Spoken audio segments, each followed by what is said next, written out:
ओम शांति। एक ज़ेन गुरु के उद्यान में, बगीचे में एक बार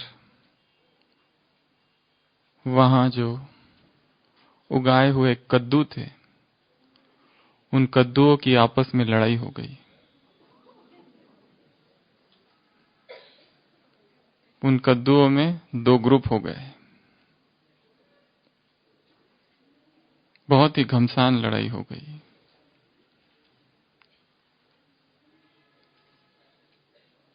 और जब उस गुरु को ये पता चला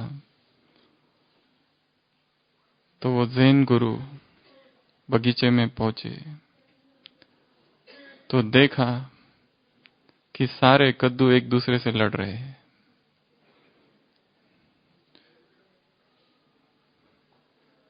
तो ज़ेन गुरु ने उन्हें समझाने की कोशिश की, परंतु वो सुनने को भी तैयार नहीं थे। कुछ का कहना था या तो दूसरे कद्दू रहेंगे या तो हम रहेंगे। इस बगीचे से, इस गार्डन से इन कद्दुओं को बाहर निकालो। तो ज़ेन गुरु ने बहुत समझाया, परंतु कद्दू अपनी जिद पर अड़े थे। तो ज़ेन गुरु ने कहा, कम से कम इतना तो कर सकते हो कि मैं कुछ यदि आपको दिखाऊं तो वो दृश्य देखकर तुम वैसा करो जैसा तुमको दिखता है। और वो दिखाता है कि वो जो बौद्ध आश्रम था जहां वो गुरु रहता था और जिसके पीछे ये उद्यान था, वहां पर बहुत सारे बौद्ध भिक्षु ध्यान करने बैठे थे। तो वो कद्दुओं को दिखाता है, देखो उस ओर, क्योंकि वो जो बौद्ध भिक्षु थे उनके बाल तो होते नहीं। तो गुरु ने कहा, देखो ये जो दिखाई दे रहे हैं, ये तुम्हारी ही तरह कद्दू बैठे हैं वहां पर। वो तो योग में बैठे थे, ध्यान में बैठे थे, जिसको वो जाज़ेन कहते हैं। जाज़ेन अर्थात केवल बैठना, कुछ न करना। तो कद्दुओं को गुरु ने कहा, कम से कम वो जो तुम्हारे जो दूसरे भाई कद्दू है उस और मंदिर के अंदर बैठे हुए, कम से कम उनके जैसा तुम बैठ सकते हो। देखो वो भी तो कद्दू ही है। तो वो सारे कद्दू देखते, हाँ बड़े बड़े कद्दू है, सिर कद्दू जैसा दिखाई दे रहा है। तो वो लोग कहते हाँ, और वो सारे कद्दू शांत बैठ जाते हैं, सिद्धासन ध्यान मुद्रा में, जैसे वो मंदिर के कद्दू अर्थात बौद्ध भिक्षुक बैठे थे। और जैसे ही बैठते हैं, धीरे धीरे शांत हो जाते हैं। उनके मन में जो क्रोध था, जो आवेग था, जो संघर्ष था, जो लड़ाई थी, वो एकदम शांत हो जाते हैं। फिर गुरु कहता है, अब अपने दोनों हाथ अपने सिर पर ले जाओ। तो सारे जो कद्दू जो लड़ रहे थे और अब शांत हो गए थे, वो सभी अपने हाथ सिर पर ले जाते हैं, अपने दोनों हाथ। और जैसे ही हाथ ऊपर ले जाते हैं, पाते हैं कि एक बेल है, और वो एक ही बेल है जो सारे कद्दुओं को जोड़े हुए है। और अचानक प्रतीति होती है कि हम क्यों लड़ रहे हैं, हम तो सब एक ही है। तो वो ज़ेन गुरु कहता है, ये जो हुआ, क्यों हुआ, क्यों इतने शांत हो गए?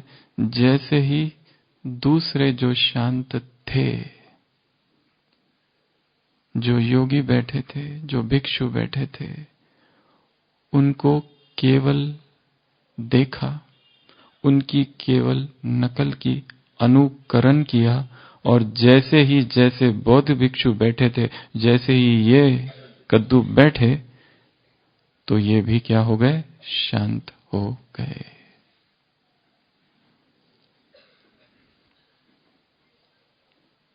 भगवान के महावाक्य है,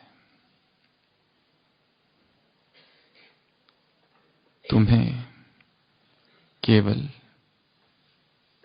वैसे बैठना है, वैसे चलना है, वैसे उठना है। वो तुम्हारी दृष्टि हो, वो तुम्हारी वृत्ति हो, वो तुम्हारे संकल्प हो, वो तुम्हारे बोल हो, जो ब्रह्मा बाप के थे। तुम केवल वैसे बैठ जाओ, तुम केवल वैसा ही सब कुछ करो, तो क्या हो जाओगे? तुम भी शांत हो जाओगे। और जैसे ही शांत हो जाओगे, आंतरिक द्वंद्व, संघर्ष, कलह, कॉन्फ्लिक्ट समाप्त हो जाएगी। और जैसे ही हाथ ऊपर ले जाओगे, पाओगे एक ही तो बेल है, एक ही तो स्नेह का सूत्र है, एक ही तो धागा है जो हमें बांधे हुए है, और एक नव प्रभात होगा हृदय में। तो आज हम एक यात्रा की चर्चा करेंगे, जैसे कि टॉपिक है the journey of the first angel. किसकी यात्रा? फर्स्ट एंजल की यात्रा, फर्स्ट एंजल की जर्नी। ज्ञान योग से संबंधित विषयों पर क्लास कराना हमें लगता है शायद आसान है, उससे थोड़ा कठिन है किसी व्यक्ति के जीवन पर बोलना। संसार में द्वापर से अब तक असंख्य महान आत्माएं हुई है, वैज्ञानिक, दार्शनिक, विचारक, फिलोसोफर्स, धर्मगुरु, उपदेशक, सन्यासी, उदासी, शंकराचार्य, इमाम, पैगंबर, पयंबर, मैसेंजर्स, तीर्थंकर, अवतार, इन सब पर बोला जा सकता है, परंतु थोड़ा कठिन है। परंतु इन सबसे भी कठिन कार्य है उस व्यक्ति के ऊपर बोलना जो कि इस सृष्टि का आदि पिता है,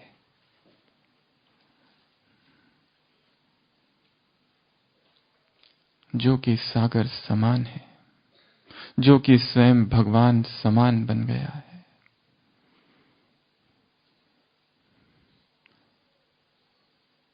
इसलिए हम हमेशा से कतराते हैं बाबा पर बोलने के लिए, क्योंकि व्यक्तित्व इतना ऊंचा है, इतना महान है कि हम कैसे उनके ऊपर बोल पाएंगे, कैसे उनको समझ पाएंगे। क्या हमने पूरा उसको समझा है? वैसे ही समझा है जैसे भगवान ने उसे जाना, भगवान ने उसे समझा।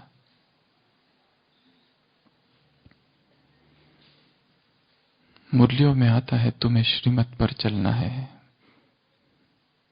आज सुबह भी कहा था सबकी मत एकत्र है, इसी में क्या है? सैकरीन है।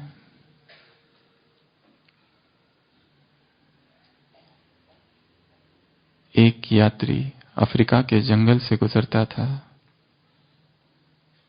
उसे पूरे अफ्रीका के जंगलों की यात्रा करनी थी, इसलिए वह एक दुकान में गया और कहा कि मुझे एक दिशा सूचक यंत्र दो, कंपस। तो दुकानदार ने वो यंत्र दिया। उस यंत्र में ऊपर तो था दिशा, जिसको हम जीपीएस आज की भाषा में, उस तरह का वो यंत्र था, पर यंत्र के पीछे एक आईना था। तो वो यात्री पूछता है ये आईना किस लिए है? ये कोई श्रृंगार का साधन तो है नहीं। कि जिसके पीछे आईना हो। ये तो कंपस है, ये तो वो दिशा सूचक यंत्र है। तो वो दुकानदार कहता है ऊपर से जो दिख रहा है ये जो यंत्र है जो तुमको दिशा दिखाएगा। यदि तुम भटक गए जंगलों में तो ऊपर का यंत्र कंपस तुमको दिशा दिखाएगा, और पीछे जो आईना है वो ये दिखाएगा कि भटक कौन गया है। जो वो कंपस है वो है श्रीमत, और वो जो आईना है वो है ब्रह्मा का जीवन। श्रीमत ये बताएगी क्या करना है क्या नहीं करना है, what to do and what not to do. परंतु कभी कभी हम यही भूल जाते हैं कि मैं कौन हूं।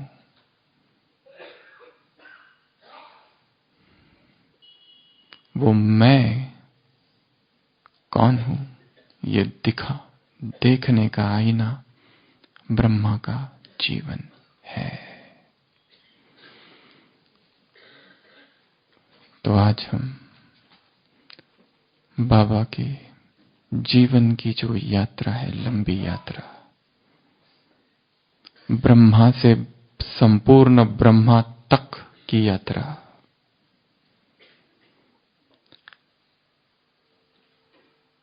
वो कौन से अध्याय थे, वो कौन सी बातें थी, वो कौन सी घटनाएं थी जिससे ब्रह्मा, दादा लेखराज नहीं, ब्रह्मा संपूर्ण ब्रह्मा बना।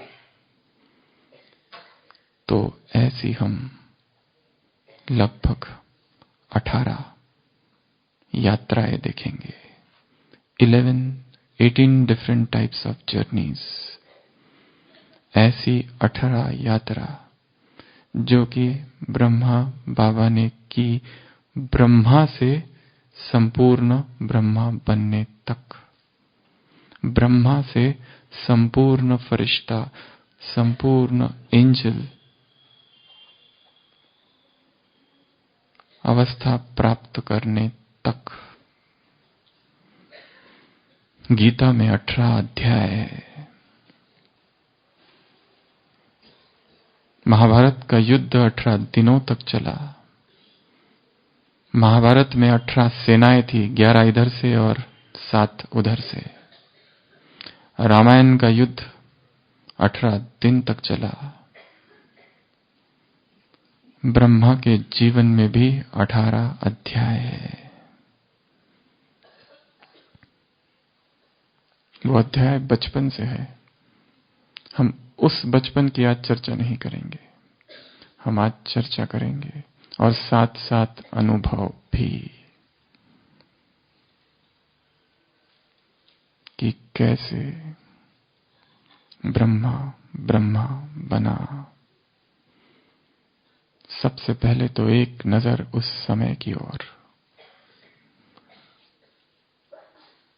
समाज की क्या गति थी, समाज की क्या दिशा थी।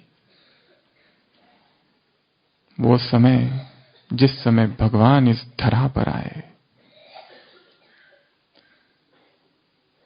पाश्चात्य संस्कृति का प्रभाव भारत पर था। उसमें भी 3 व्यक्तियों का मुख्य रूप से। कार्ल मार्क्स अपनी कम्युनिस्ट फिलॉसफी को लेकर आया था, जिसको बहुत जल्दी सारा विश्व स्वीकार कर रहा था, नास्तिकवाद।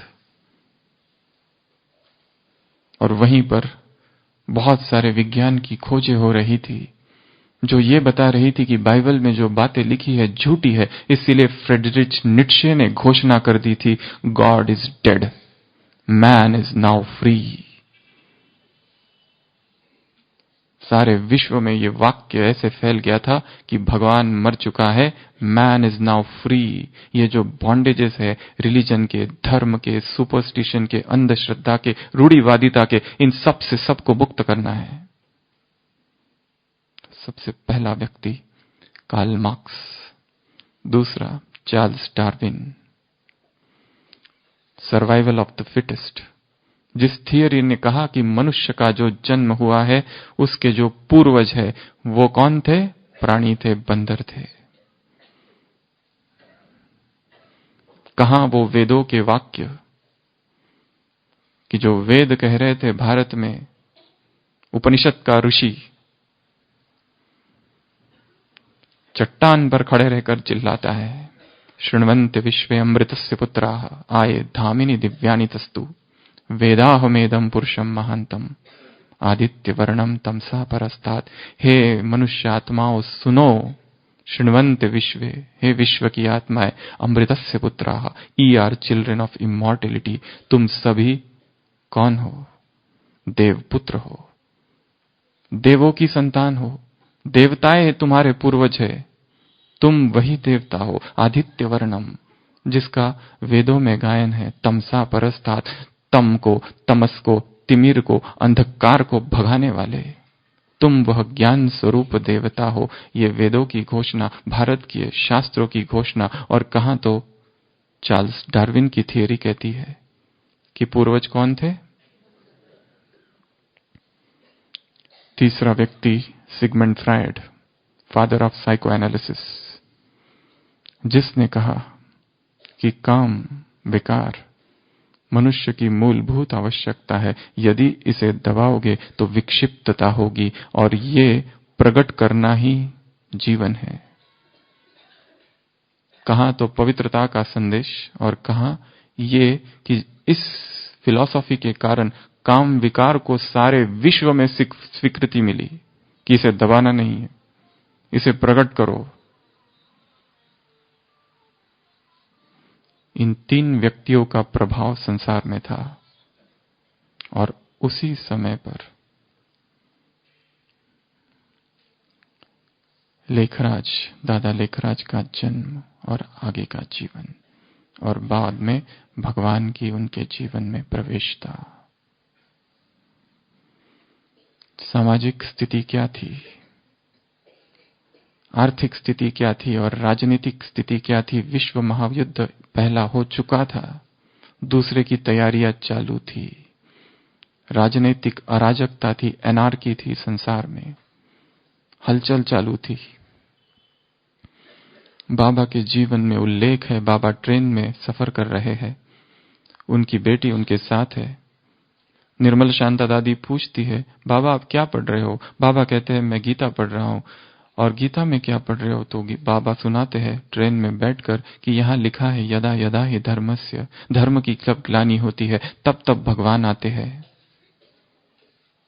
विप्रसंत सुरधेनु ही तो प्रभुधरि विविध शरीरा,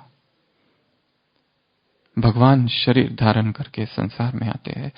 तो निर्मल शांता दादी पूछती है, क्या धर्मग्लानि अब नहीं हो रही है? क्या भगवान अब आने का समय नहीं हो गया है? तो दादा सोच में पड़ जाते हैं, उत्तर नहीं होता है कुछ। परमात्मा प्रवेशता के पहले की ये बातें हैं। ऐसा वो समाज, उसमें भी सिंध हैदराबाद, जहां पर पुरुष प्रधान समाज धन लोलुपता में फंसा हुआ था, स्त्री नारी श्रृंगार रस में डूबी हुई थी। ऐसे परिप्रेक्ष्य में जो कुछ हुआ वो हम सब जानते हैं। कैसे एक साधारण सा व्यापारी आदि देव बन गया, आदि पिता बन गया। तो इससे पहले कि हम वो 18 यात्राएं देखें, सभी अलर्ट होके बैठेंगे और हम अपनी एक यात्रा करेंगे।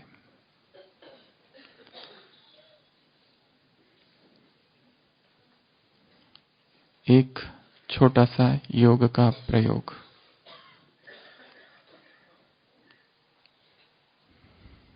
सॉफ्ट म्यूजिक बजाएंगे, लाल लाइट।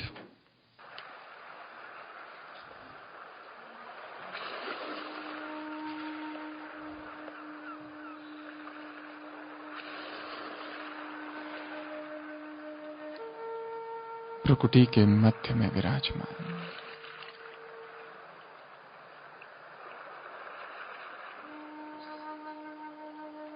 चेतना की वह शक्तिशाली तरंग मैं हूं।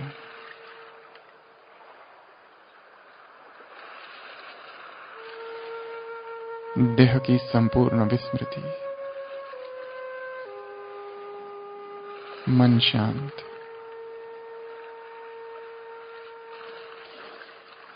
संपूर्ण मौन, संपूर्ण आत्मिक स्थिति। मैं एक ज्योतिर्बिंदु आत्मा हूं।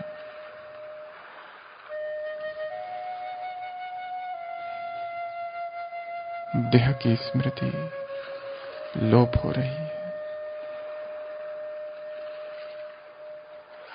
एक अनोखा सा हल्कापन। मैं आत्मा इस सूक्ष्म शरीर को धारण कर अपने फरिश्ते स्वरूप में स्थित रहे, उड़ रही हूं ऊपर आकाश की ओर और ऊपर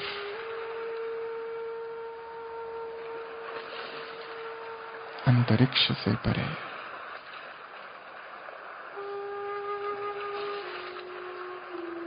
सूक्ष्म वतन में हूं।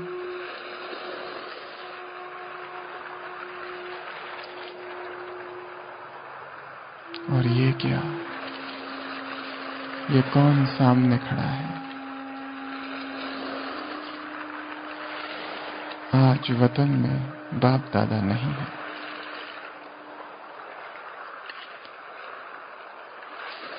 चमकीली ड्रेस वाला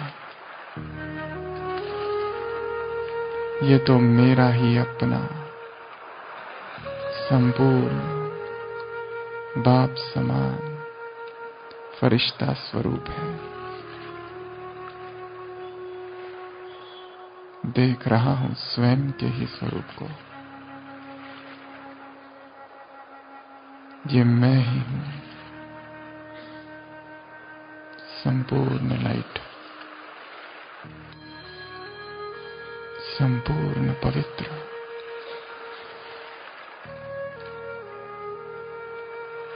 श्वेत, देदीप्यमान। मैं अपने ही ब्रह्मा बाप समान शक्तिशाली स्वरूप को देख रहा हूं। ये मेरी ही कर्मातीत स्थिति है।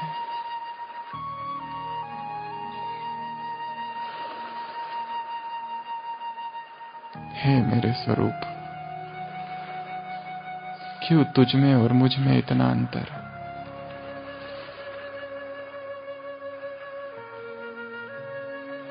क्या मैं करूं कि तुझ तक पहुंच जाऊं? व्यक्त आकर्षण से परे, आवाज से परे,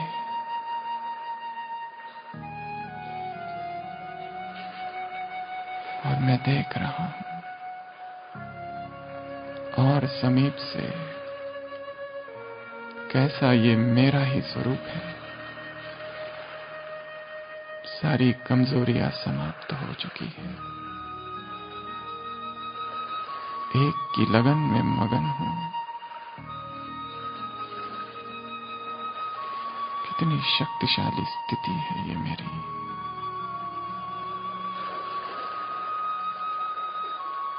अपने ही स्वरूप से बातें कर रहा हूं।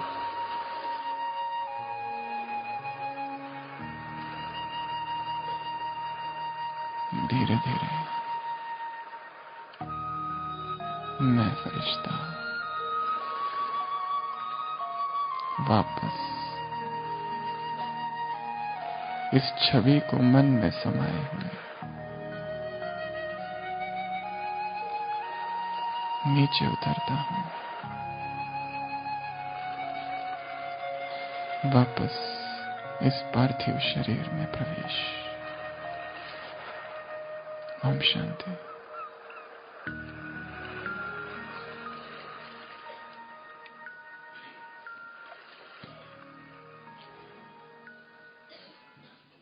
तो जिस आदि पिता ने ब्रह्मा से संपूर्ण ब्रह्मा तक की यात्रा की,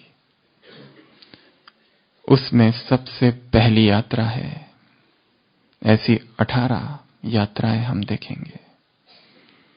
सबसे पहली यात्रा समर्पण और निश्चय की यात्रा, the journey of surrender and faith.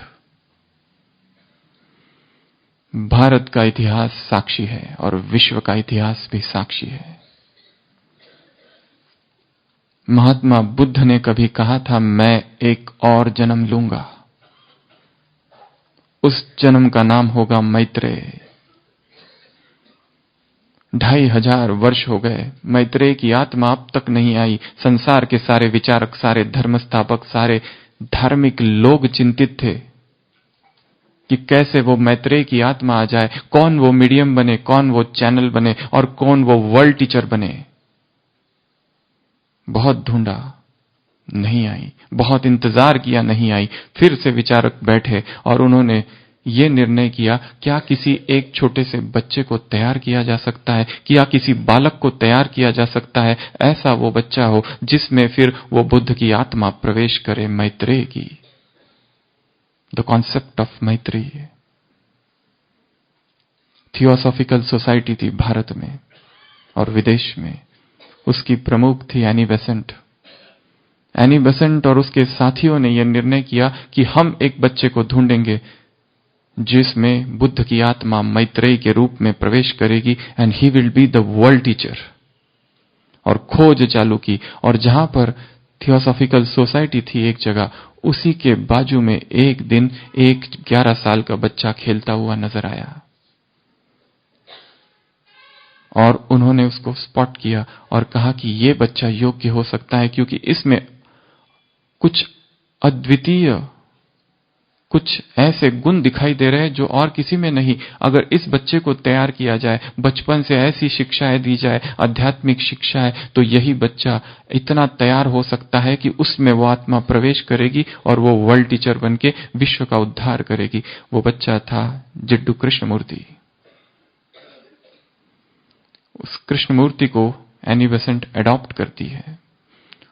उसके भाई को भी नित्यानंद, और भी ऐसे 2 लोग थे, कृष्ण मेनन और अरुणदले, ऐसे 4 बच्चे।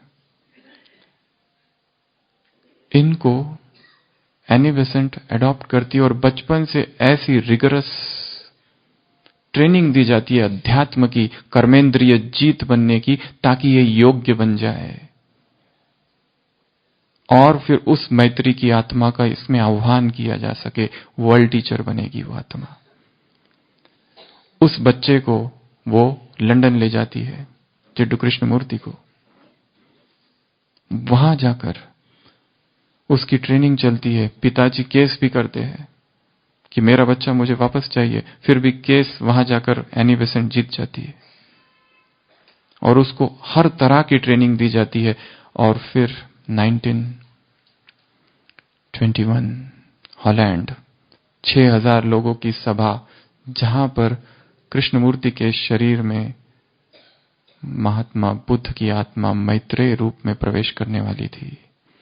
परंतु ऐन मौके पर कृष्णमूर्ति इनकार कर देता है, क्योंकि जब मैत्रेय की आत्मा शरीर में आएगी तो फिर मेरा क्या होगा, मेरे अस्तित्व का क्या होगा। महिमा सारी मैत्रेय की होगी। वो आत्मा मेरे शरीर में आकर अपना कार्य करेगी।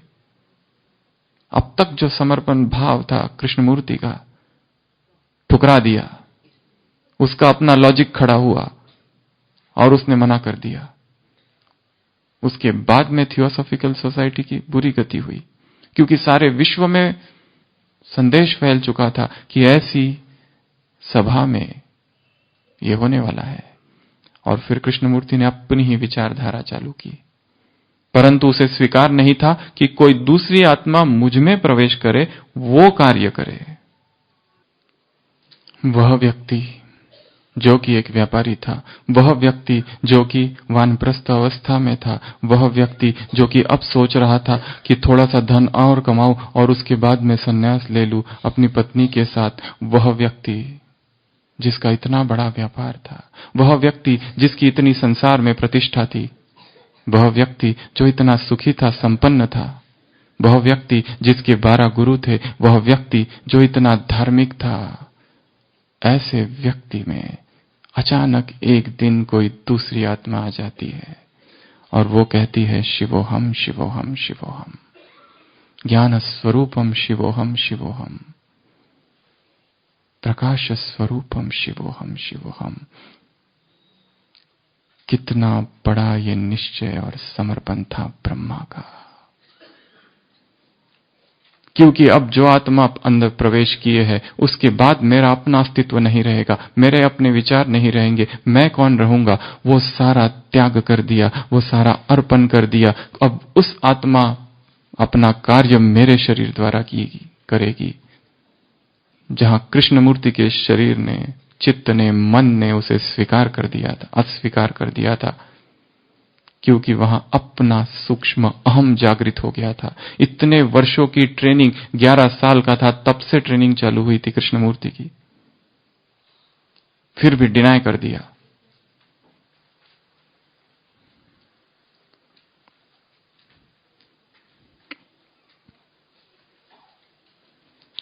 सबसे पहली यात्रा जो ब्रह्मा बाबा की थी वो थी निश्चय की और समर्पण की। वहां से चालू हुआ और वो निश्चय इतना सूक्ष्म होते गया, धीरे धीरे नशा बन गया, धीरे धीरे स्वमान बन गया। निश्चय ने रूप बदला स्वमान में और नशे में। वो जो समर्पण सूक्ष्म था, स्थूल था, धीरे धीरे सूक्ष्म होता चला गया। क्या हमें यदि ये कहा जाए कि कोई दूसरी आत्मा हम में आ जाए, फिर उसकी महिमा होगी, वो जो बोलेगा उसकी महिमा होगी, तुम्हारी नहीं होगी। जो सेवा होगी तुमने नहीं की, उसने की, तो क्या हम स्वीकार करेंगे? कितना बड़ा समर्पण है ये, उस परम सत्ता के आगे संपूर्ण समर्पण, कि अब मैं नहीं तू, अब मैं नहीं रहा तुम करोगे। हंसी की बात वरिष्ठ भाई बहनें बताते हैं कि बाबा ने एक बार जब भारत पाकिस्तान का युद्ध हुआ तो बाबा ने कह दिया था मुरली में, ये क्या छोटे से टुकड़े के लिए लड़ रहे हैं भारत पाकिस्तान, तो ये सेंसिटिव इशू है भारत पाकिस्तान का। तो बहुत सारे पत्रकारों ने थोड़ा ऑब्जेक्शन लिया, तो भाई बहनें बाबा के पास गए और बाबा से कहा, बाबा आप ऐसी बातें नहीं किया करो, भारत पाकिस्तान वाली हॉट इशू है। तो बाबा ने कहा, हां मैं शिव बाबा को बता दूंगा कि ऐसी बातें न करे। जैसे मैं कुछ है ही नहीं, मैं हूं ही नहीं, वो है। मेरा अस्तित्व ही, मेरा एग्जिस्टेंस, मेरा वजूद नष्ट हो चुका है। पहली यात्रा है समर्पण की और निश्चय की यात्रा। दूसरी यात्रा त्याग की और वैराग की। इतना बड़ा बिजनेस, इतनी संपत्ति, धक से निश्चय हुआ, जब धक से देख लिया ये जो हीरे है ये व्यर्थ है। अब जो मेरे पास हीरे है वो ज्ञान के हीरे है, ये अब मुझे एकत्र करना है, इन्हें मुझे अब समाना है अपने अंदर। उसके सामने ये कुछ भी नहीं है। अलिफ को अल्लाह मिला, बे को झूठी बादशाही। झूठी बादशाही अब मुझे नहीं चाहिए। धक से त्याग कर दिया, धक से वैराग। और वो वैराग भी कैसा वैराग था, असाधारण सा। स्थूल से चालू हुआ, धीरे धीरे सूक्ष्म होता गया, धीरे धीरे त्याग सूक्ष्म होते गया। मैंने किया, मैं कर रहा हूं, नहीं तो ये भी कह सकते थे कि भगवान मुझ में प्रवेश करते हैं, मैं यहां का हेड हूं। ये धीरे धीरे धीरे धीरे धीरे धीरे धीरे कितना आंतरिक अंतस का पुरुषार्थ होगा उस आत्मा का। कैसा वो वैराग भी तीव्रतर होगा। सब कुछ है पर कुछ नहीं चाहिए। परावैराग।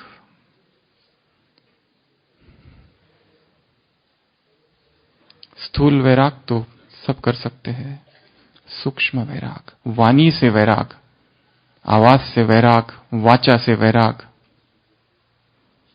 मैं से वैराग, मैंने किया इससे वैराग, मैं हूं इससे वैराग।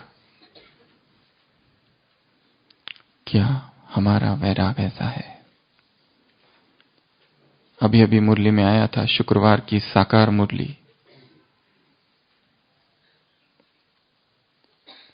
तुम्हारी बुद्धि में विचार आना चाहिए, अब हम जाते हैं बाबा के साथ घर। Full stop. नेक्स्ट लाइन थी, ये सृष्टि जैसे हमारे लिए है ही नहीं। वैराग अर्थात देह और संसार असार। वैराग की सर्वोत्तम परिभाषा है, जब ये लगने लगे ये संसार में कुछ भी पाने जैसा नहीं है, असार है और ये देह मिट्टी है। संसार असार, देह मिट्टी अर्थात वैराग।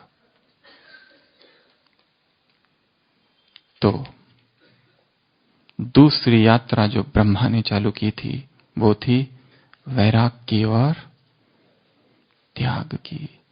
स्वयं के त्याग को चेक करना है। शायद वैराग की चर्चा आजकल कम हो गई है, पर क्या धधकते हुए वैराग के बिना अध्यात्म में कोई आगे बढ़ सकता है? क्या संसार में आसक्त और लगाव वाली आत्मा कभी परमात्मा से अनुराग रख सकती है? ईश्वरे अनुराग विषय विराग।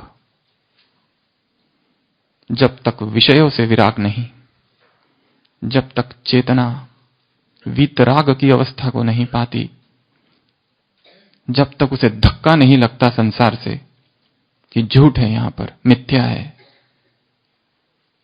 तब तक वो अध्यात्म में आगे नहीं बढ़ती। धक्का चाहिए, शॉक। जब प्रतीत हो संसार असार है, यहां कुछ भी पाने योग्य नहीं है। स्वामी विवेकानंद ने कहीं कहा है, I hate this world, I hate this world, this dream, this nightmare, with its fair faces and false hearts, with its blackguardism and its sanctified shopkeeping.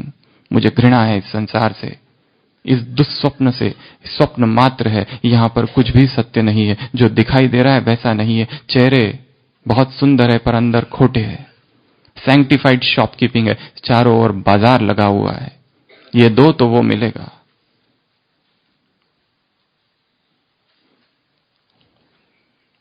तीसरा कदम ब्रह्मचर्य और पवित्रता का कदम।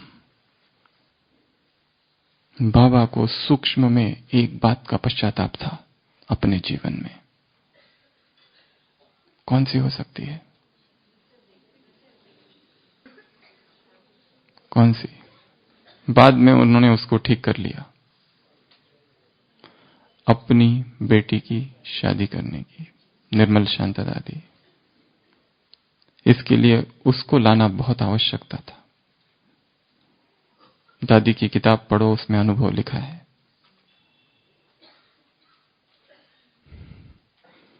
बाबा का जो प्रेम था ब्रह्मचर्य के लिए, चैस्टिटी के लिए, प्यूरिटी के लिए, वो आधारशिला बनी इस यज्ञ की।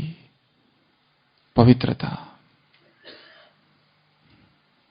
ऐसी निर्विरोध निर्बाध पवित्रता। जितने विघ्न यज्ञ में आए, जितना विरोध हुआ, मित्र शत्रु बन गए, किस लिए? केवल इस एक बात के लिए। परंतु बाबा ने ऐसा नहीं कहा, ठीक है चलेगा, भगवान की आज्ञा है, मेरी आज्ञा नहीं है। भगवान स्वयं कह रहा है कि अब पवित्र बनने का समय है। काम विकार ने तुम्हें बहुत धोखा दिया है, बहुत दुख दिया है, अब निकलो इससे बाहर। साकार महावाक्य है, बाप बच्चों से भीख मांगते हैं, बच्चे पवित्र बनो। दादियों ने जो सहन किया, माताओं ने जो सहन किया, क्यों विरोध हुआ इतना? क्यों सताया गया? सताने की जो दास्तां है वो किसी किताब में वर्णन नहीं है, इतनी दर्दनाक है। तालों में बंद कर दिया गया, मांस जबरदस्ती खिलाया गया।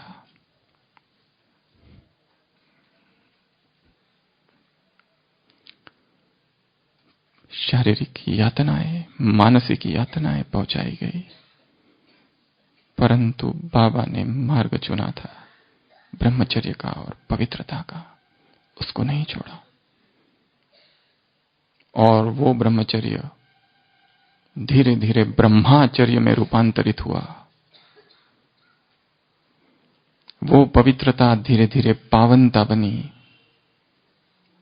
Complete purity. संडे की मुरली, पांडवों से मुलाकात, तुम्हारे स्वप्न भी विजयी हो, स्वप्न में भी विजय, ऐसी पवित्रता, स्वप्न में भी हार ना हो, ऐसी यात्रा पवित्रता की। हम इस यात्रा में कहां पर है? कहीं यात्रा में आगे बढ़ने के बाद बीच बीच में पीछे तो नहीं चले जाते? कहीं आगे बढ़ने के बाद फिर से वही अपवित्रता, फिर से वही वासना, वही से इच्छा, वही देह और देह का आकर्षण खींचता तो नहीं? क्या पवित्रता की ऐसी धधकती अग्नि हमारे रंग नसों में, धमनियों में बह रही है? या हम कहते हैं चलता है, हो जाता है, थोड़ा सा तो देख लिया, टीवी देख लिया, सीरियल देख लिया, वीडियो देख ली, मूवी देख ली, क्या फर्क पड़ता है, एडवर्टाइज देख ली।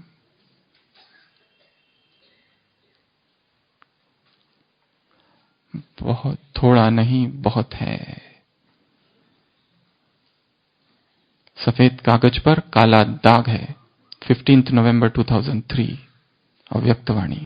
विदेश में दूसरी शताब्दी में एक महिला हुई थी जिसका नाम था थेकला, सेंट थेकला। छोटी सी कन्या थी, फिर बड़ी हुई।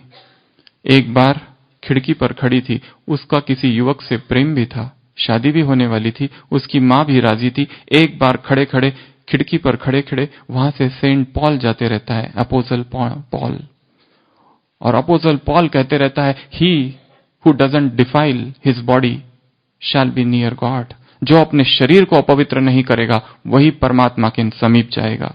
और वो दिन रात चैस्टिटी, पवित्रता के वो प्रवचन खिड़की पर बैठकर सुनते रहती है, और अचानक उसमें वैराग आता है और वो सोचती है कि अब मैं पवित्र ही रहूंगी। वो नवजवान स्त्री और उसका जो होने वाला पति और उसकी खुद की मां उसे बहुत समझाते, वो नहीं मानती है। तो उसका जो पति होने वाला होता है वो एक षड्यंत्र करता है और दोनों को गवर्नर के सामने पेश करता है, और उसे बहुत कड़ी से कड़ी सजा सुनाई जाती है। ऐसी सजा कि बाकी सारी स्त्रियां याद रखेगी। शहर के बीच में खंबे पर खड़े कर उसको जलाया जाता है, ताकि बाकी स्त्रियां समझ ले, जो इस तरह का व्रत लेगी पवित्रता का, वो सारी स्त्रियां, वो सारी वाइव्स, वो सारी पत्नियां और दूसरी महिलाएं याद रखे इसको देखकर। बर्न्ड एट द स्टेक, वहां पर उसको बांधा जाता है और वहां पर उसको जलाया जाता है। परंतु मिराकुलस एस्केप होता है। अचानक थोड़े ही देर में बादल बरसते हैं और वर्षा होने लगती है और वो बच जाती है। वहां से वो छूटती है, वहां से छूटती है, फिर से सेंट पॉल से मिलती है और सेंट पॉल को कहती है कि नहीं, मैं तुम्हें नहीं छोड़ूंगी। वो कहता है तुम चली जाओ, इस मार्ग में बहुत बाधाएं हैं। वो कहती है मैंने एक बार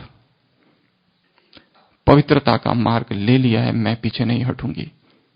वो कहता है तुम अपना चेहरा बदल लो, तुम बहुत सुंदर हो, शायद लोग फिर भी आकर्षित हो जाए। तो वो पुरुष का शरीर धारण करती है, वेश बदलती है, दूसरे गांव में टर्की के एक जगह जाती है। परंतु वहां एक दुष्ट व्यक्ति होता है, अलेक्जेंडर नाम का, वो उसे पहचान लेता है, ये स्त्री है।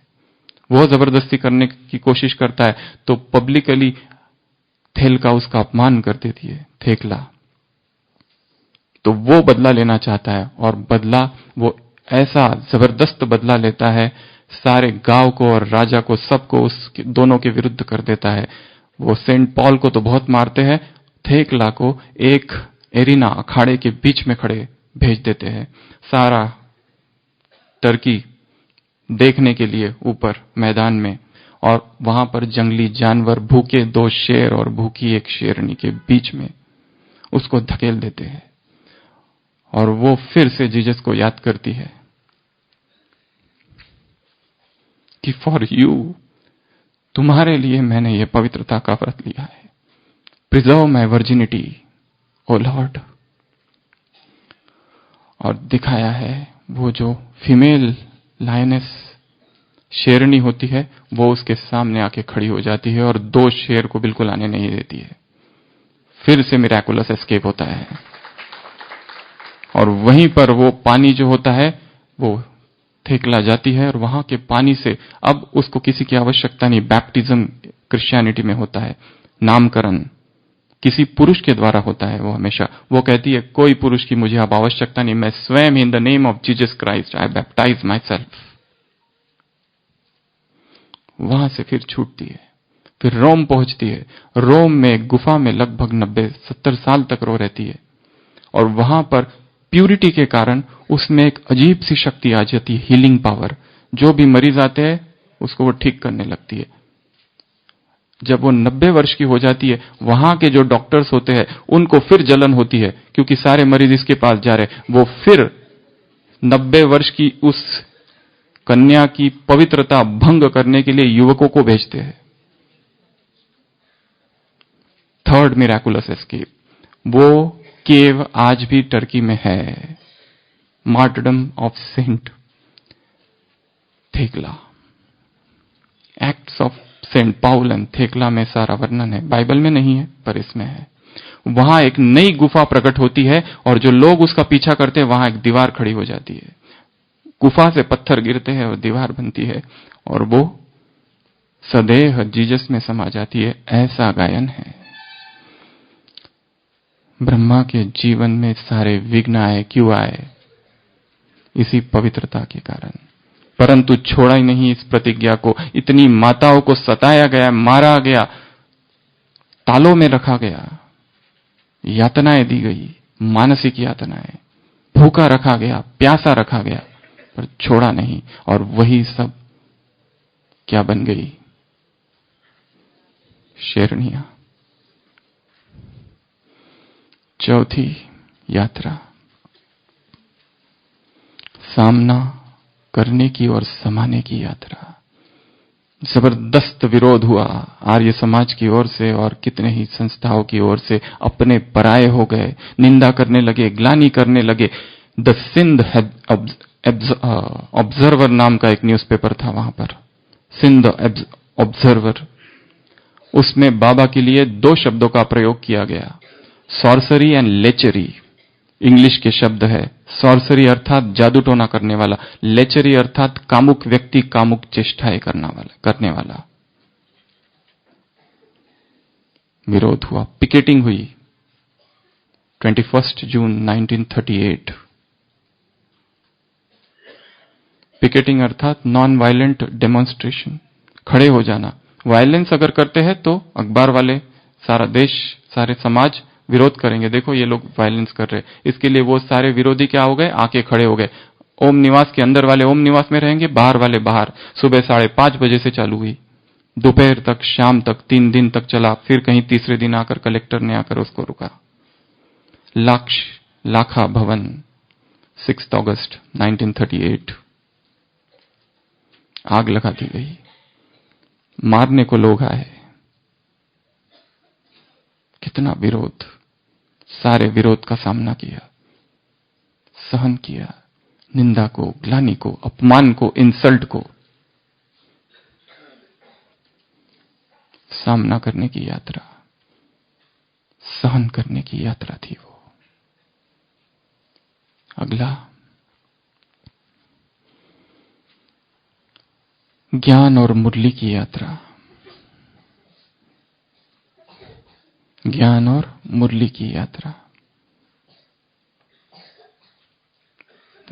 पहले ही दिन से ज्ञान से इतना प्यार, उस मुरली से इतना प्यार, क्योंकि महावाक्य किसके है? मेरे नहीं है, उसके है।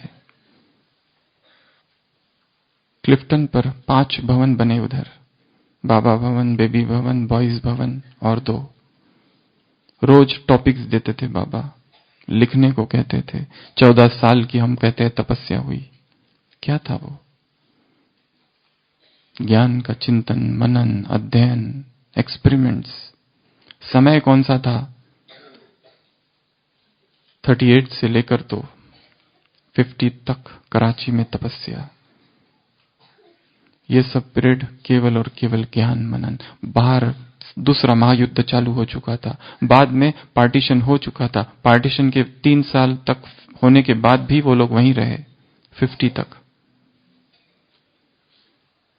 ज्ञान से क्या हमें इतना ही प्यार है जितना ब्रह्मा को था? ब्रह्मा ने कैसे मुरली की यात्रा, ज्ञान की यात्रा चालू की? क्या हमारे जीवन में भी हम ऐसी यात्रा कर रहे हैं? कोई कितना भी कहे हमें बाबा से बहुत प्यार है, परंतु मुरली से प्यार नहीं, चिंतन से प्यार नहीं, मनन से प्यार नहीं, अध्ययन से प्यार नहीं, ज्ञान की चर्चा से प्यार नहीं, तो आडंबर है, झूठ है, दंभ है। जैसा अध्ययन, जैसी पढ़ाई नंबर 1 स्टूडेंट ने की थी, वैसी सबको करनी होगी। नहीं तो वो सेवाएं कितनी भी करो, भाग रहे सेवाओं में, पर जिसकी सेवा कर रहे उसी को भूले हुए। और फिर सेवाओं में संघर्ष। योग नहीं और केवल सेवा, और सेवा आवश्यक बहुत है, परंतु सेवाओं के जंगल में कहीं पुरुषार्थ न खो जाए। अगली यात्रा पालना और अनुशासन की यात्रा। 14 साल, 2 साल सिंध हैदराबाद, 12 साल कराची, या कहो 12 साल कराची और 1 साल अज्ञातवास जैसे पांडव, 14 साल जैसे राम का वनवास। संसार, सोशल मीडिया से कट ऑफ।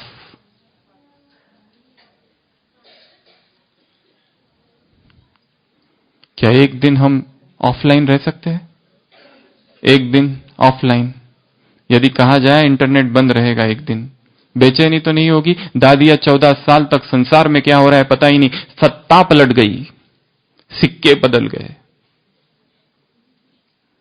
दादियों को पता ही नहीं। दादियां जब निकली, रिक्शा में बैठी, रिक्शे वाले ने कहा कितने, 1 रुपया देना है, उनको पता ही नहीं, अट्ठन्नी बदल गई और 1 रुपया बदल गया है। सत्ता पलट चुकी थी, कुछ खबर नहीं संसार में क्या हो रहा है। दादी ने कहा ये ले लो, इसमें से जो होगा वो आप ले लो। उसको पता ही नहीं अट्ठन्नी किसको कहते और 1 रुपया किसको कहते। पहले तपस्या की, फिर सेवा में उतरी सारी दादियां, और बाबा ने सबकी पालना की, मम्मा ने सबकी पालना की। कचेरी, चार्ट, योग का पहरा रहता था वहां पर, हर एक की ड्यूटी रहती थी टर्न बाय टर्न। योग का पहरा रात भर।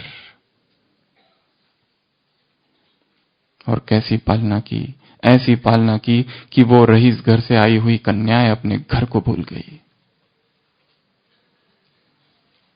नया अनुशासन दिया उनको। जिसने दिन भर गलती की वो बताओ अपनी गलती शाम की कचेरी में। जिसने दूसरे को गलती करते देखा वो भी बताओ, यह दूसरा प्रश्न रहता था कचेरी में। मनोरेंद्र दादी लिखती है कि एक बार जब हमको देखा कि किचन में कद्दू बन रही है, कद्दू की सब्जी, ये तो हमने खाया ही नहीं, हमको पसंद ही नहीं है, तो एक बहन ने बताया कि इन्होंने आज यज्ञ के अन्न की ग्लानि की है। बाबा ने, मम्मा ने पूछा तुमने ऐसे कहा? उन्होंने कहा हाँ मम्मा, हमने ये चीजें वहां कभी पहले खाई नहीं, हम तो इतने थाट बाट में रहे। मम्मा ने शिक्षाएं दी, अनुशासन सिखाया, बाबा ने भी सिखाया। पालना की यात्रा वो वहां से चालू की, वो यात्रा 69 तक बाबा की चालू थी। वो पालना धीरे धीरे सूक्ष्म होती गई, स्थूल थी, फिर धीरे धीरे सूक्ष्म में रूपांतरित हुई। 7वीं यात्रा स्वरूप और धारणा की यात्रा। जो जो बाबा ने किया, सिखाया, वो खुद सीखे। पहले खुद किया, फिर सिखाया। ऐसे नहीं कि केवल दूसरों को श्रीमत सिखाना, दूसरों को श्रीमत बताना सबसे आसान काम है ब्राह्मणों के लिए। ये करना चाहिए, वो नहीं करना चाहिए, परंतु वो तो स्वयं ही स्वरूप बने। चला कल्पतरुंचे आरव चेतना चिंता मणींचे गाव बोलती जे अर्णव पीयूषाचे। महाराष्ट्र के संत लिखते हैं, संत कैसा हो? पसायदान में चला कल्प तरुंचे आरव, जैसे चलता फिरता एक नहीं आरव, पूरा उद्यान चल रहा है कल्पतरु का। एक कल्पतरु की यदि किसी को मिल जाए तो सारी इच्छाएं पूर्ण हो जाती है। ऐसा ये ब्रह्मा का जीवन है। चेतना चिंता मणि से गाव, एक चिंतामणि ने जैसे चलता फिरता गांव है चिंतामणि का। बोलते जे अर्णव, जो निकल रहा है मुख से, क्या निकल रहा है? अमृत। पीयूषाचे, अर्णव समुद्र है पूरा। ये 7 यात्राएं सिंध, हैदराबाद और कराची की। यज्ञ भारत में आया, माउंट आबू पहुंचे 5 में 1950, 5/5/50।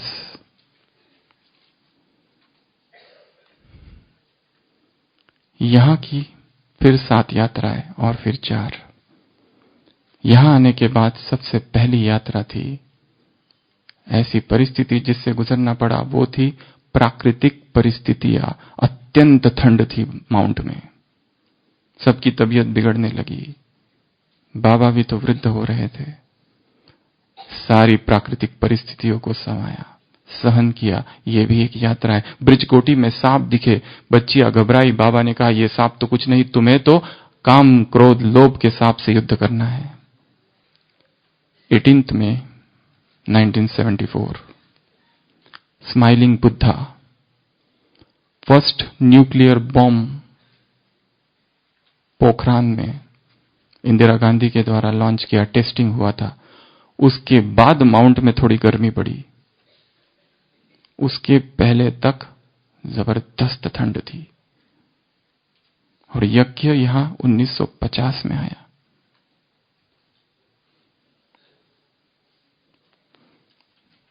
आदत नहीं थी पहाड़ों पर रहने की, उसका भी सामना किया। वो भी एक यात्रा थी। दूसरी यात्रा यहां आने के बाद बेगरी पाठ, जिनकी इतनी पालना की, झुंड के झुंड चले गए, पलायन कर गए। मनुष्य की रिएक्शन तो ये नॉर्मल होती है कि जिसकी हमने 10 साल तक पालना की, 20 साल तक पालना की, अचानक एक दिन कहे कि मैं जा रहा हूं, कितना दर्द होता है, कितना दुख होता है, कितनी पीड़ा होती है अंदर। सब चले गए, बाबा अचल। कुछ नहीं था, वो सारा धन संपत्ति खत्म हो गई थी, परंतु निश्चय था ये कार्य किसका है? मेरा नहीं, मेरे पैसों से नहीं, वो चला रहा है। जिन्होंने कहा कि बाबा हम जाकर धन कमाते हैं, बाबा ने कहा आवश्यकता नहीं है, कार्य उसका है। उसको भी पार किया। वो भी एक यात्रा थी, जीवन की यात्रा। और हर एक के जीवन में ऐसी यात्रा आ सकती है, आर्थिक तंगी, या स्वजन छोड़कर चले जाए, या कोई धोखा दे दे, कोई अपना ही हर्ट करे। कहा नहीं किसी से, यह भी नहीं कहा, इजहार नहीं किया मैं दुखी हो रहा हूं, नहीं जाओ। स्थिति सर्वोपरि थी। तीसरी यात्रा सेवा का विस्तार हुआ। यहां पर नई नई युक्तियां बाबा ने दिन रात सोचते रहे, क्या किया जा सकता है, क्या किया जा सकता है, और सेवा को कैसे बढ़ाया जा सकता है। क्या हम जहां रहते हैं, हम जिस सेवा केंद्र में है, क्या दिन रात हमारे मन में भी ऐसी ही प्लानिंग चलती रहती है? यहां जाएंगे तो ये सेवा कर सकते। कौन कौन सी एरियाज है अनटैप्ड एरियाज, कौन कौन से वर्ग है, समुदाय है, लोग है, आत्माएं है, आदिवासी, वेश्या है, कौन रह गए? सेवाओं का विस्तार किया। ये भी एक यात्रा थी। अगली यात्रा सेवाओं में विघ्न आए।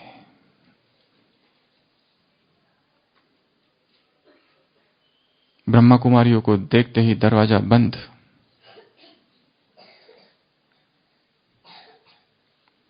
हापुड़ 1961, पानी में जहर मिला दिया, गले में सांप पहना दिया, राशन कार्ड राशन बंद कर दिया।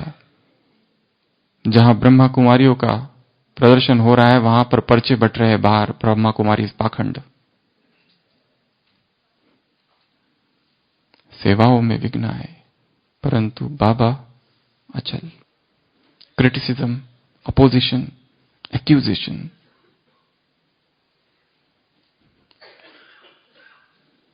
ये भी एक यात्रा है। अगली यात्रा शारीरिक कर्मभोग। सबसे ज्यादा योगी की परीक्षा बीमारी में होती है। जो बीमारी में हिल जाता है, शायद ज्ञान योग अभी भी कच्चा था। परीक्षा ही तब होती है जब फ्रैक्चर हो जाए, पैर लटका कर हॉस्पिटल में पड़ा है व्यक्ति, वहां क्या बैठकर सोच रहा है। परीक्षा ही तब होती है जब ऐसी कोई बीमारी आ जाए, कैंसर, तब परीक्षा होती है ज्ञान योग की। बाबा को भी बीमारी आई, पर कभी चेहरे पर नहीं आने दिया। बीच में बीपी बढ़ गया था, शुगर बढ़ गया था। मनमोहिनी दीदी ने कहा, बाबा आप अमृत वेला नहीं आया करो।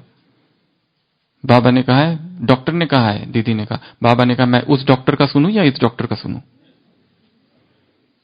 फिर भी दीदी ने बहुत मना किया। फिर बाबा ने कहा ठीक है देखेंगे, और दूसरे दिन बाबा शॉल ओढ़ के चुपके से आकर पीछे बैठ गए अमृत वेला। बीमारी हो या कुछ भी हो, आंधी तूफान, उस शारीरिक कर्म भोग में भी चुक तो किया, हंसी हंसी, खुशी से, दुखी होकर नहीं, कंप्लेन होकर नहीं, ब्लेम कर कर नहीं।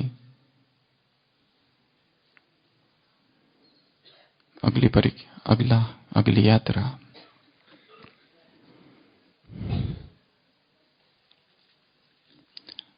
आबू में साधना और तपस्या की यात्रा। बाबा तपस्वी थे, साधक थे। आज सुबह का वरदान, साधना यथार्थ, कल का भी और आज का भी। साधनों के अधीन नहीं, साधनों को साथ साथ लेके चलो। यदि साधनों पर निर्भर हो जाओगे तो बाप बीच से निकल जाएगा। यथार्थ साधना अर्थात शक्तिशाली याद, कल का वरदान। यथार्थ साधना अर्थात एक से दिल का संबंध। यथार्थ साधना अर्थात जैसे तुम योग में बैठते हो और फिर तुम्हारा मन बुद्धि एकाग्र होता है, वैसे दिल से मन और बुद्धि को साधना में एक के साथ बिठा दो। ये है यथार्थ साधना। फरियाद नहीं, आराधना नहीं, साधना। कल और आज दोनों दिन वरदान है साधना पर। बाबा साधक थे, अपनी साधना को चालू रखा, आंतरिक साधना, तपस्या चालू रखी। मौन की तपस्या, अशरीरीपन की तपस्या। पहले किताबें भर दी थी, दीवारों को भर दिया मैं आत्मा हूं, मैं आत्मा हूं से। कितने हुए? 13। फिर है अचल अडोल स्थिति की यात्रा। अचल अडोल स्थिति की यात्रा। चाहे कुछ भी हो, स्थिति को हिलने नहीं देना। इस यज्ञ में सबसे आगे वो है जिसकी स्थिति आगे है। भाषण करने वाले नहीं, स्पीच देने वाले नहीं, कोर्स कराने वाले नहीं, सेंटर चलाने वाले नहीं, प्रभारी नहीं। जिसकी पवित्रता आगे है और जिसकी स्थिति आगे है वही आगे है। सारी परिस्थितियों में मन को हिलने नहीं दिया, तार एक से जुड़ी रही। अचल अडोल बनने की यात्रा। अगली यात्रा, उसमें यज्ञ संचालिका का प्रस्थान, विश्व किशोर भाव का छोड़ देना, उसमें भी अडोल। अगली यात्रा,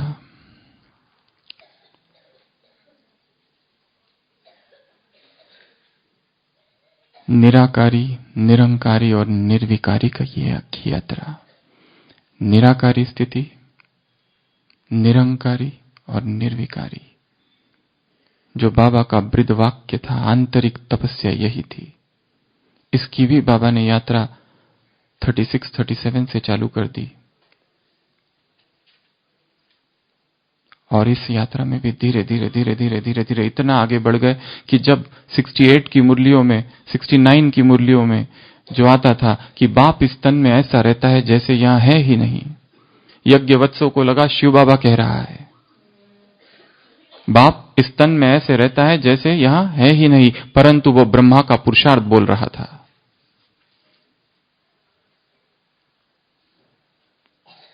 इस तन में ऐसे रहना जैसे यहां है नहीं। क्या इस देह से हमारी इतनी अनासक्त वृत्ति है? क्या देह के भोग में ही बुद्धि तो नहीं लगी हुई है? दिन रात शरीर का ही चिंतन तो नहीं चल रहा? शरीर की बीमारी, संडे की मुरली, देह की स्मृति, देह के का भान, देह के पदार्थ, देह के संबंध, यही एक्सपांशन, यही विस्तार तो नहीं? इसी में ही अटके हुए तो नहीं है? ब्रह्मा का आंतरिक पुरुषार्थ देह से डिटैच होने का था। अगली यात्रा, संगठन में सामंजस्य।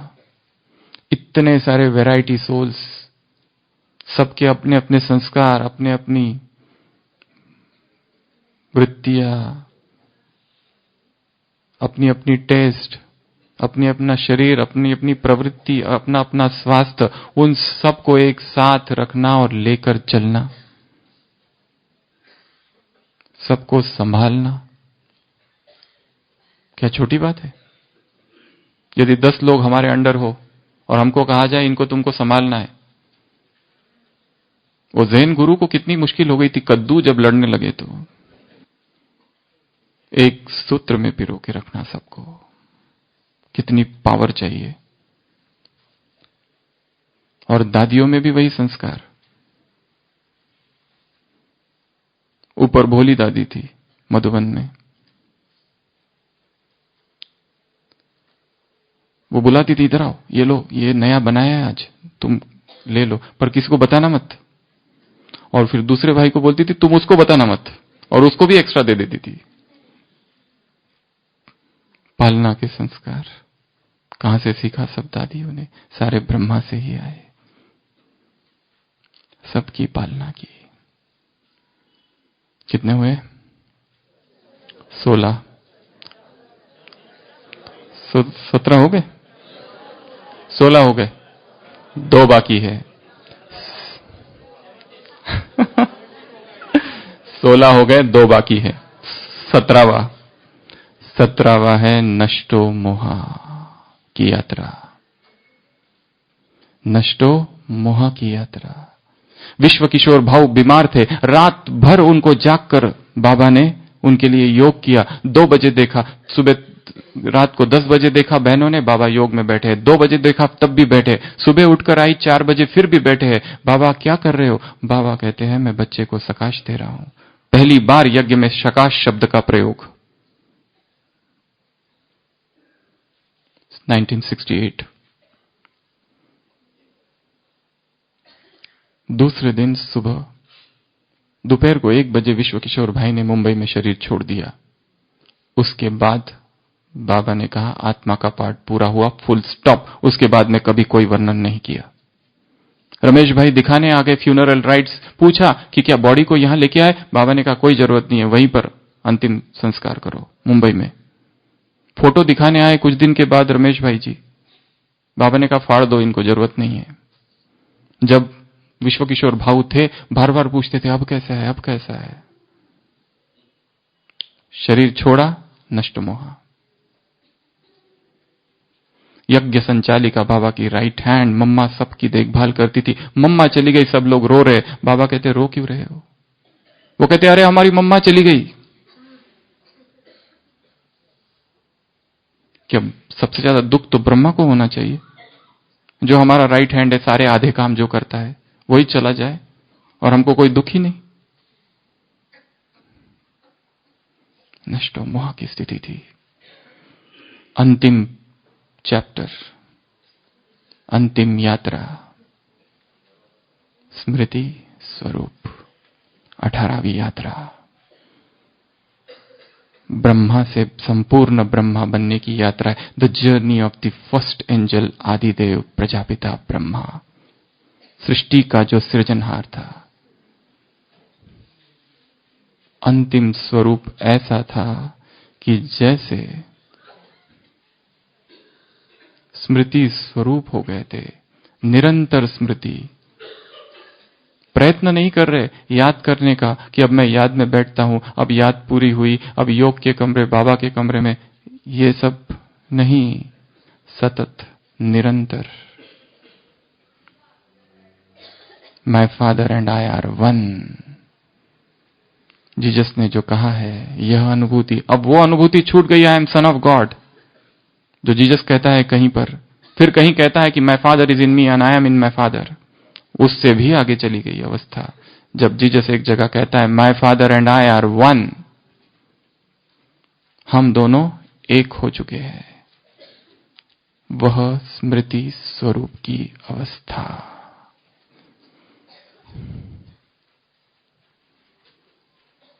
हम कौन सी यात्रा कर रहे हैं, स्वयं को देखना है। तो सभी अभी फिर से अलर्ट होके बैठेंगे।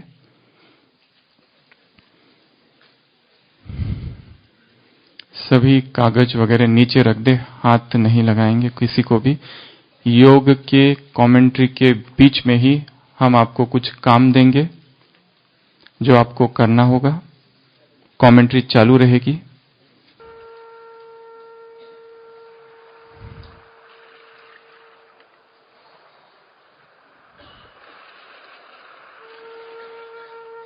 देह के भव्य भाल पर विराजमान मैं एक तेजोमयी आत्मा हूं।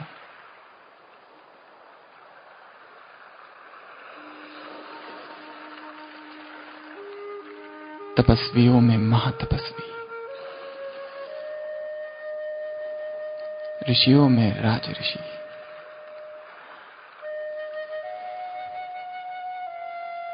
त्यागियों में महात्यागी मैं एक चैतन्य ज्योति हूं।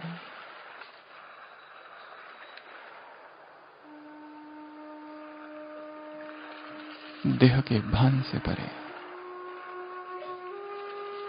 वातावरण में संपूर्ण मौन, शरीर की भी सारी हलचल समाप्त। Pin drop silence. मैं एक प्रकाश पुंज हूं।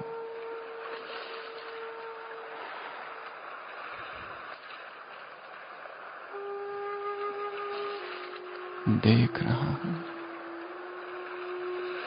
मेरी आंखों के सामने अपना ही स्वरूप, जो मैंने सूक्ष्म वतन में देखा था।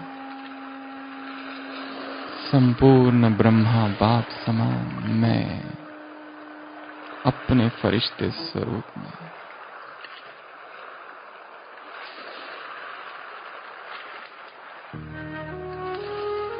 मैं खुद खड़ा हूं। जो ब्रह्मा बाबा की यात्राएं थी, वो सब मैंने भी पार कर ली है और मैं संपूर्ण ब्रह्मा समान बन गया हूं। ये आंखें निहार रही है। मैं अपने ही रूप को देख रहा हूं।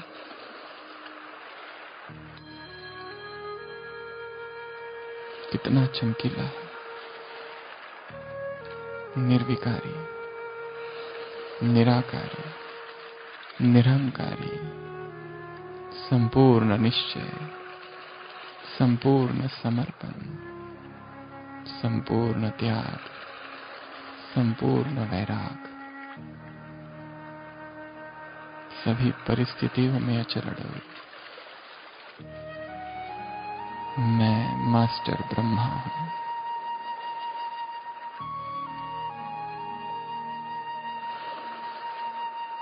अब इसी मौन की अवस्था में आपको एक जो कागज दिया गया है, अपने ही संपूर्ण स्वरूप के नाम एक खत लिखना है। जहां लिखा है डियर एंजल, सामने अपना नाम लिखना है। कोई आवाज नहीं, संपूर्ण मौन, आत्मिक स्थिति। धीरे धीरे बात करो अपने संपूर्ण स्वरूप से। क्यों ये दूरी, क्यों ये अंतर, कौन सी कमियां अब भी मुझ में है? सोचो। आत्मिक स्थिति, कोई आवाज नहीं, कोई इशारा नहीं।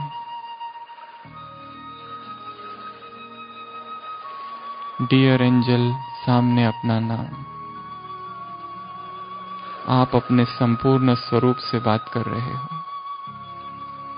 आप अपने संपूर्ण स्वरूप के ही नाम एक खत लिख रहे हो।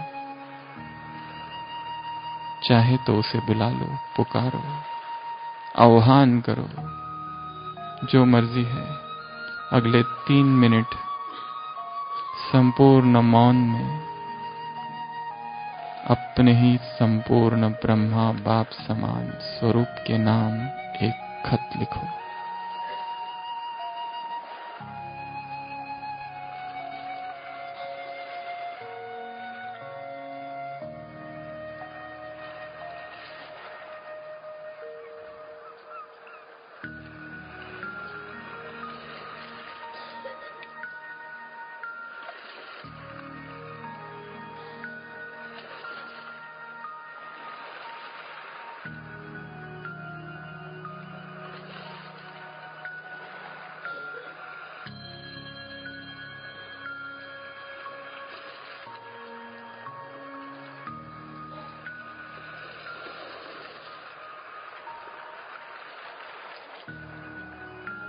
रोकना बंद, लिखना बंद कर देंगे।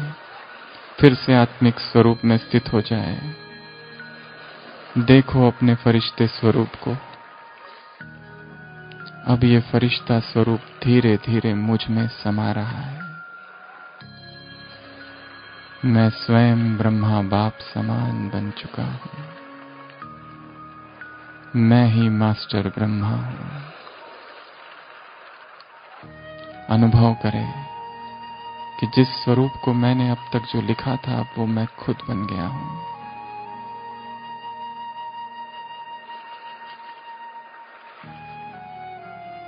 वो स्वरूप मुझ में समा गया है।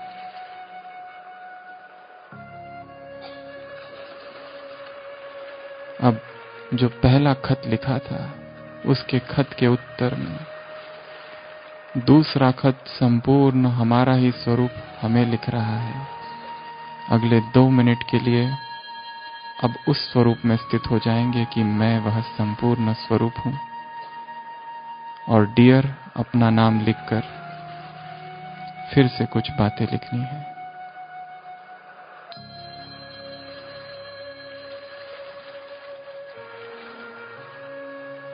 अगले 2 मिनट के लिए जो पहले हमने अपने संपूर्ण स्वरूप से जो प्रश्न किए थे, उसका उत्तर संपूर्ण स्वरूप दे रहा है।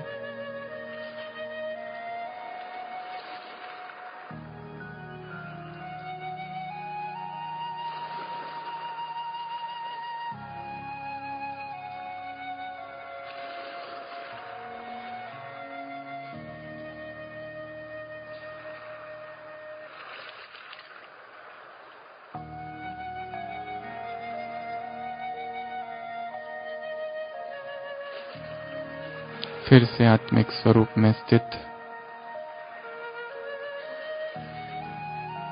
1 मिनट के लिए आंखें बंद कर देंगे और अनुभव करेंगे कि मैं अपनी संपूर्ण अवस्था में स्थित हूं। मैं ब्रह्मा बाप समान अव्यक्त वतनवासी फरिश्ता हूं। मैं ब्रह्मा बाप समान अव्यक्त वतनवासी फरिश्ता हूं।